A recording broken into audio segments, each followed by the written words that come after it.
Welcome to a special edition of UTR called You Wanted to See It. That's right. For the next 30 minutes, we'll feature awesome stuff you asked us to show you. We'll tap into Native America, sample sensational sausage, and find more Ford. Heck, you even picked a very popular pizzeria. Get ready to explore the cool people, places, and things you wanted to see.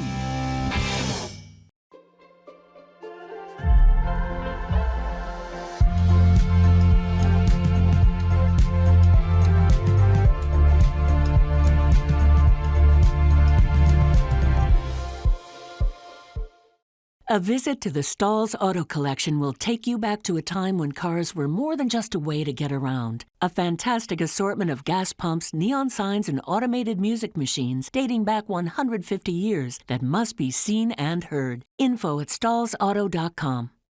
Brought to you by Frankenmuth, a Great Lakes Bay region community. Visit gogreat.com for more info. I've been around the world, but there's one place I keep coming back to. And the more I explore, the more I realize it's the place to be. I'm Tom Dalton, and this is Under the Radar, Michigan.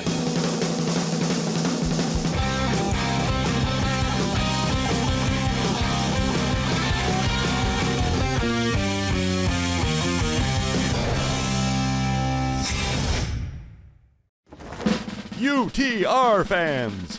You told us to ask you to tell us. No, wait. We wanted to know what you wanted, and you asked us to ask you. No, that's not right either. Hold on. Give me a moment. Aha! Got it. UTR fans, it's time for You Wanted to See It. America's almost exciting new TV adventure show, where you, the viewer, tell us at UTR what you want to see on the show. Brought to you in part by Glumpy's chicken-flavored peanut butter. All of the flavor with none of the taste. Glumpy's, try it today. We dare ya. And right now, get ready for some fun, because here's your hapless host, Tom Winkledale Dalton. Hello, everybody, and welcome to UTR's first ever You Wanted to See It, the show where you tell us where to go, and we like it. Now, our first email comes from Robert L. in Dearborn. Bob goes on to say, you guys sure eat a lot on UTR, which is great, but how about mixing in some history in between entrees? You should check out a place called the Ford Paquette Avenue Plant Museum in Detroit. It's an awesome place with a fascinating past. Well, Bob, you wanted to see it, so control room guys, let's show it to him. Yep, thanks to Bob, you're about to hear one of Detroit's greatest origin stories, because the Ford Paquette plant is where Henry Ford teed up the Model T and forever transformed the way we live. These hallowed halls are the heart and soul of the American auto industry, and the very reason Detroit became known worldwide as the Motor City. Now, to take me back to a fascinating past, I spent some time in the present with museum president and COO Jill Woodward. I just learned a fascinating fact. Why do they call it the dashboard? Henry Ford's main competition before building his Model A was the curved dash Model A. The dashboard is a reference to the horse that's in front of the carriage, and if it's dashing, it's going to kick up manure that's from the streets. Right. So eventually it becomes the dashboard, but once upon a time it protected you from, let's say, the detritus in the road. Well, there's so much history here that we should probably start with the past. I mean, what Henry Ford managed to do is absolutely amazing. And this has been here since when? Since 1904, it is one of the oldest surviving automobile plants in the world. And it's right here at the epicenter of the Motor City. It's the origin point for everything that follows. This is where the Model T, and actually a lot of people don't know that there were a lot of models that happened before the Model T, correct? Yes, indeed. This was Henry Ford's actually third try at a business. He worked for other automotive companies with his name on it before, but the Paquette plant is the first purpose-built factory by Ford Motor Company. And this is where he produced 8 different car models. Yeah, didn't he start with like the B and then the C and the D? He went like through half the alphabet before he got to the T? B, C, F, K, N, R, S, and T. And there are also some SRs in there. Really? So the Model T was just like, that was the one that put him on the map. Actually, the Model N was the #1 selling in the car in the United States before the Model T. He was really almost already a millionaire from the production of the Model N, which really had no competition in terms of its weight, and price. God, you never hear about the Model N. It's always the Model T. But now we're sitting in a Model T right now, right? Yes. And the Model T is really the car that put the world on wheels, and it might sound, trite at this point in history to say that, but you have to understand that by the early 1920s, every other car on the planet was a Model T. Think about that market share. Wow. And why is that? That's because everyone else was building big, expensive cars for rich people. Henry Ford was really the first person to say, I want to build a car for the everyday person, whether they live on a farm, right, or anywhere. And really the ripple effect of that is something that's unimaginable for us today. But it impacted everything from where people live to how much they traveled to their livelihoods. It's one of the most incredible inventions you'll come across in human history. So this plant made Model Ts and other models, and from what years to what years? The Model T was invented here in 1908, started production in early 1909, and they were only here until 1910. The demand for this vehicle was so massive that he had already started building the Highland Park plant, which is just a few miles from here. But the first 14,000 Model Ts were made here. And the other story we like to tell is, you've heard the saying, you can have it in any color but black. Right. Well, that's not true until 1914. The first Model Ts were red. And that's another thing I didn't know. Seriously? Yes, we have number 220 out of 15 million vehicles here in the museum, and 220 is a beautiful carmine red. Wow. Yeah. Now, if people want to come here, you're open year-round? Yes, we are open year-round, Wednesdays through Sundays from 10 to 4 with guided tours at 10, noon, and 2. But if we have groups or schools that want to come on a different day of the week or after hours, we'll take that as well. Yeah, you've been on our short list for a long time, and I'm sorry I'm just getting here now, but yeah, this is, like I said, a blast. It's fun, it's interesting, it's educational, it's awe-inspiring in what came out of this place. Yeah, thanks for keeping it around for us. My great pleasure. The building is really our most important artifact at the museum, and we're a National Historic Landmark, and we have a Save America's Treasures grant. We're working on a lot of preservation issues that are crucial to preserving the building and our collections. So we'll just keep plugging away. This historic site is a remarkable place of great global importance. And lucky for us, it's right here in our own backyard. And it really makes you proud to know that Michigan intellect, ingenuity, and sheer willpower put the entire world on wheels. If you want a fascinating look back at the things that are still moving us forward to this very day, come spend some time at the Ford Paquette Avenue Plant Museum in Detroit. Oh, and when you go, tell them UTR and Bob from Dearborn sent you. Thanks again, Bob.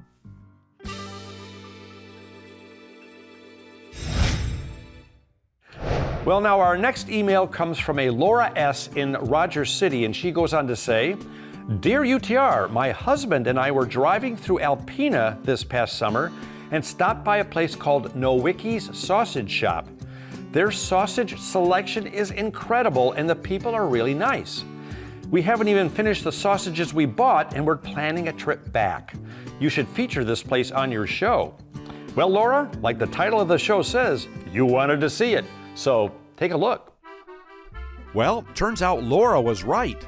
The more we looked into Wiki's Sausage Shop in Alpena, the more we found out how much people love this palate-pleasing place. But what's not to love? We're talking about sausage.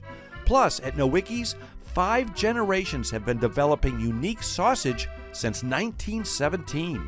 Now, to make sure I left no sausage unsampled, I checked in with the current generation, Brian Peterson. First of all, I can't believe that your family's been making sausages for 5 generations. I mean, 5 generations ago in my family, they were troglodytes still trying to forage for subsistence. But it's like, how did it all start? Came over from Poland, and it was Louise It was the female was the first sausage maker, Yeah. and her husband, and they had Wikis in Rogers City, Yeah. and they bought a stuffer, and kind of in the market, she was making sausage. And as generations kind of went on, like in the 70s, the convenience store kind of came in, and like the corner grocery store kind of went away. So my family kind of went from a one-stop shop grocery store. You know, you could get delis and everything that you would get at a corner store. Yeah. Now we kind of went, well, what do we do best? Sausage. Yeah. And we stayed in that lane, and Wow, 5 generations. I mean, and I was going to ask you, how do you come up with all the different sausages? I mean, because I'm sure you do some creative twists. I think I'm eating something, and you're like, I could make it into a sausage. That'd be a good sausage. Right? This is the best sausage in a cup I've ever had. Really, like the chicken fajita brat was one of the later, the buffalo chicken brat. Those are some newer ones that we came up with. And that was just it. We started doing Franks. Yeah. So we do all pork shoulder hot dogs. Yeah. And they're awesome. And my kids are eating them, and they're like, Dad, why don't you make a cheese dog? And I it was like, I need a V8 moment. I'm like, I don't know. And so we started making cheese dogs. Well, I love this place because not only can you come here and just get a mess of really cool sausages to take home, but you can actually get a brat, right? You can get, so you can sit in the back and eat. Yeah, we got seating for about 50 in the back, and we got that little ice cream shop in the front area. Good. And then we do 6 different flavors of brats every day, and we do wings. So on Wednesday, today we got smoked wings. Thursday we do brisket, ribs, and pulled pork. And Tuesdays we do Taco Tuesday. So we make our own soups and chilies. Are they actual tacos or are they taco sausages? No, it's like a taco bar. You build your own. And it's by the pound. Okay. But we have a lot of workers over here with Lafarge, and so they come here for lunch. So for them, it's really convenient because we're just there's nothing as close as us. So we make a nice, convenient lunch. They pop in, pop out. Yeah. So it's a very symbiotic relationship. Now, you guys do special events. You guys do catering? We do catering. We're going to do a wedding upstairs this summer. So that'll be our first wedding outside of our own. And then we do the 3 events: Posen Potato Festival, Nautical Festival, and Alpenfest in Gaylord. Yeah. You got a truck or We got a food truck. Oh, awesome. And who wears the hot dog suit? Well, we draw straws on that. I'll say Brian Jr. does probably the best job in it. Right. If you go out to like Facebook and stuff, if you see a guy dancing around, it's him. And he has a good time with it. What did you want to be when you were a little kid, when you grew up? Well, sausage maker. No. There you go, right answer. Well, enough talking about these tantalizing, taste-tempting tubular treats. It was time for Tommy to sample some sausage. And I have to say that every sausage I sampled was sensational. And again, Laura was right. The people here are wonderful. If you're within a day's drive of awesome Alpena, make it a UTR day trip and stop at Nowiki's Sausage Shop. Trust me, the sausage lover in you will say, Wunderbar. And as an added bonus, my favorite word, Brian invited us to dinner right down the street at his restaurant, The Old Polish Corner. And there's nothing old about this place. It's cool, comfortable, and has an amazing selection of Polish fusion palate-pleasing plates that'll blow your mind. It's a restaurant you definitely need to check out.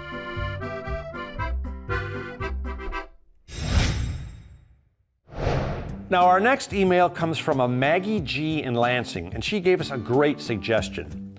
I saw an episode a while back where you guys featured the Z-Wing Center in Mount Pleasant. It was fascinating, and it made me want to learn even more about Native American history. I had no idea what a beautiful and rich culture Michigan's first people had. There's a similar place up in St. Ignace called the Museum of Ojibwe Culture. A friend of mine went there last summer and said it was wonderful. So you might want to feature it on your show. Well, Maggie, ask and ye shall see it on UTR's You Wanted to See It. Yep, if you're genuinely interested in Michigan history, it's a good idea to go back, and I mean way back, to Michigan's original history. I'm of course talking about our fascinating Native American heritage. And one of the best places to experience it is at the Museum of Ojibwe Culture in St. Ignace. This magical museum will educate, entertain, and enlighten you to a proud people and culture that continues to this very day. Tom and Frances Wires are part of this museum's heart and soul, and they made sure I took it all in. I have to be honest, I've been so excited about coming back here because, as you know, we were here a couple summers ago with Dave Lorenz from Pure, Michigan, and discovered this wonderful gem. People must come here from around the world. Yeah, we were just saying that we get people from all over the world that come here. We in the last 4 or 5 years since I've been here, we probably met people from China, France, Japan, Scotland. A lot of people from France come. Well, what you can experience and learn in this one small building, it's amazing, the art and the artifacts and the history that you have in this. And explain to people, it was a church, but it's now a museum. What can people expect when they come here? A lot of history. Even when I greet the customers, we, like I said, talk about the building, but we explain a little bit about the history on the grounds and definitely Father Marquette. And what they experience in here is definitely, the beginning history of the Native Americans. And we have artifacts that were found on the grounds here. We have in our gift shop handcrafted items by local people. We have Native American local artists. We make sure everything is handcrafted by Native Americans. Well, I want to mention before we get too far too that we fought a blizzard to get here today, but you guys aren't normally open in the winter. You open for us. Thank you so much. Yes, you're welcome. But what's the normal time that people can come here? From May 15th till October 31st. May 15th to October 31st, okay. And when you see the size of the building, you don't realize till you step in here the depth and the breadth and all the artifacts and the beautiful, these aren't costumes, this is regalia. Yes. I mean, it's unbelievable what you have in here. You should be very proud. We have a lot of customers that come in and they're just, very pleased. We have wonderful staff and educated. We always read the comments because we have forms for our guests to fill out comments, and it's always, which helps us improve. Yeah. It's always nice, because not everybody, there was nothing people will be negative. honest. They're a little more honest when they can write something down instead of just coming to your face, and they'll write things down, you look at that and you go, you know what, we should do that, or we should do this. But I like it when people come in and they right away, out of respect, when they come through and they look, and then they'll come back up front and they'll go, is it okay if we take pictures? Absolutely, because, and we do like 2 festivals here every summer too. So we do a Native American festival, then we do a Heritage Day festival, and we do those in May, and then we do one in August. Well, you guys should be very proud, because the experience in this little building, the experience people can have when they come through here, like I said, I've already been here and I couldn't wait to get, thank goodness somebody wrote in and said, please go back, so it gives us another chance to come back. That's awesome. Yeah, you have to wait a couple more years to come back again, because there's a lot, we change things, every year we add something. Last summer we actually added 3 different things and kind of still working on those, so that was a little too much. It'd take a big step, it's just the small steps, but we're going in that direction where we're changing everything. We want to definitely have the more outdoor exhibits again, so. Well, like I said, history, especially Native American history, is very important, because you don't know where you're going until you know where you've been. Yeah. Think about it. After our awesome and telling talk, I spent some fun and serious time touring the entire museum. And I have to say that my fascination and admiration and respect for Native Americans continues to grow. The art and artifacts you'll see here are priceless. What a creative, amazing, and resilient people. So trust me on this one. The Museum of Ojibwa Culture in St. Ignace is a great place to go and even take the whole family. And if you're a Low Plains flatlander like me, you also get to cross the mighty Mackinac Bridge to get there. Bonus.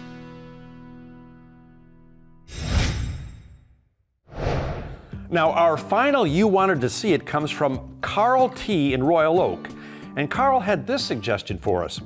Dear Tom, Jim, and crew, I saw the pizza episode you did and it was fantastic. Thanks, Carl. However, you forgot the missing link the Big Kahuna, and the Pièce de Resistance. By the way, Carl, that's French. Louis' Pizza on DeQuinder in Hazel Park is an institution for pizza lovers. It's owned by an awesome family. Their loyal employees have been there forever, and the atmosphere will make you a paisano even before you finish your pizza. It's a tradition for many Michiganders. Please go. You'll thank me later. Well, Carl, I'm going to thank you right now. Take a look.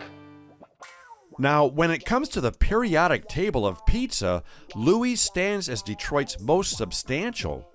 Pound for pound, it's the heavyweight of deep dish pizzas. Heck, this pie is so solid, it can knock out your hunger in a single slice. Yep, Louis' Pizza on DeQuinder Road in Hazel Park is a classic, old school, really cool place you go to when your inner Italian wants out. So to find out more about how it all started, I sat down for a solid slice with the one and only Nicholas Selkivsky. You must be proud of your grandpa. Oh, absolutely. Growing up, I grew up in the restaurant, and my grandfather was my best friend, so I was attached at the hip with him, so. But I understand when he first started Louis', he didn't even offer, he said no toppings. This is just, he's like this. Pepperoni under the cheese or nothing else, or just cheese pizza. Really? Yeah. I think the first couple of toppings that he picked up was maybe like mushroom or onion, but anything after that was no, not at all. Well, how did the whole thing with the Chianti bottles start? Because, I mean, truth be told, UTR, we've had our Christmas party here. I've been here I'm a member of this birthday club. We come here. So there are, full disclosure, there's some bottles with my name on them in the walls here, but how did that start? Well, the bottles all started,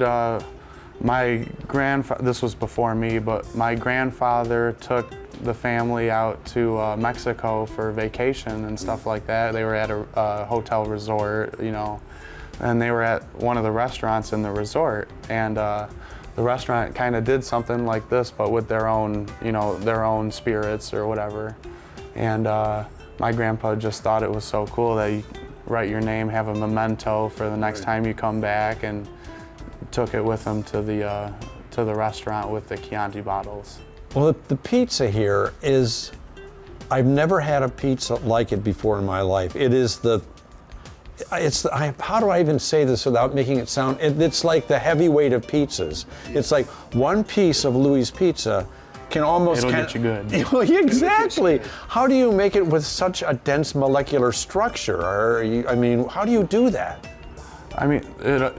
First, with all good pizza starts out with the dough. You need to have something that'll hold up to the weight of the cheese that we put on there. We're all old style. We don't weigh anything. Everything is by eye. If it looks good, it's good. Things like that. So you build your pies. You don't just make them. There's a process to it, and you follow all the processes, to the T. It'll come out good. What's the special sandwich?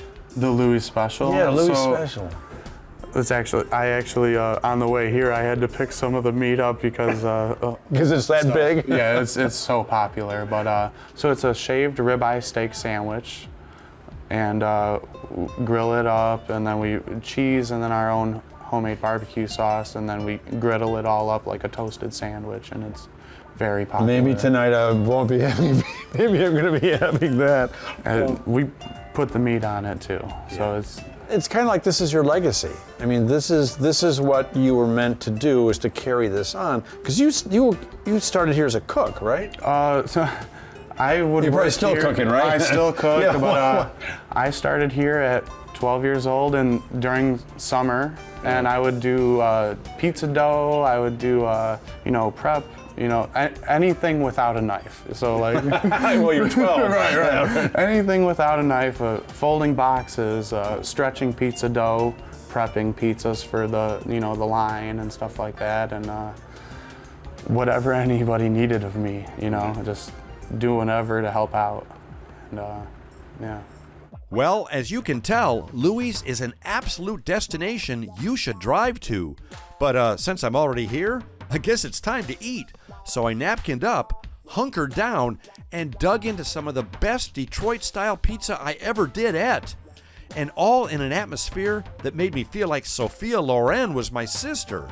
If you want your next pizza to be a complete throwback dining experience you'll never forget, spend an evening eating at Louie's Pizza in Hazel Park.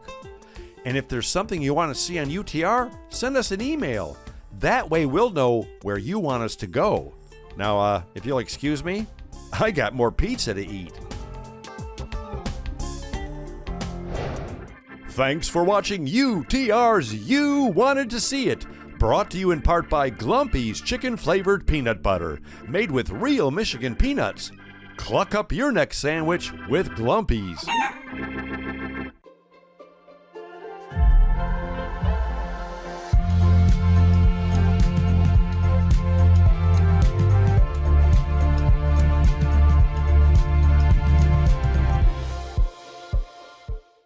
A visit to the Stalls Auto Collection will take you back to a time when cars were more than just a way to get around. A fantastic assortment of gas pumps, neon signs, and automated music machines dating back 150 years that must be seen and heard. Info at stallsauto.com.